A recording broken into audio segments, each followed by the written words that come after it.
ნიკა გვარამიას მამუკა ხაზარაძისა და გიორგი ვაშაძის წინააღმდეგ წულუკიანის კომისიამ პროკურატურას მეორედ მიმართა. მანამდე სამივე ოპოზიციონერმა კომისიაზე პენიტენციური დაწესებულებიდან ჩართვაზე უარი განაცხადა.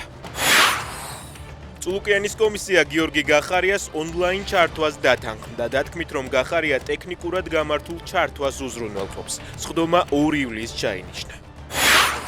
კობახიძის თქმით, ევროპის ერთ-ერთ ქვეყანაში ჩასასვლელად ვიზის აღება დასჭირდა. ქართული ოცნების მთავრობის წევრებისთვის ევროკავშირში დაწესებული სანქცია, რომელიც დიპლომატიური პასპორტის მქონე პირებისთვის ვიზის აღებას ითვალისწინებს, უკვე ამოქმედებულია. მეტრო ვარკეთილი 12 ივლისიდან 45 დღით დაიკეტება. მერიის ინფორმაციით მიზეზი სარეაბილიტაციო სამუშაოებია. თურქეთის ქალაქ იზმირში მეორე დღეა ტყეში გაჩენილ ხანძრებს ებრძვიან. ცეცხლის ჩაქრობის პროცესს ძლიერი ქარი აფერხებს. ხანძარს მსხვერპლი არ მოჰყოლია, დაშავებულები კი კლინიკიდან უკვე გამოწერეს.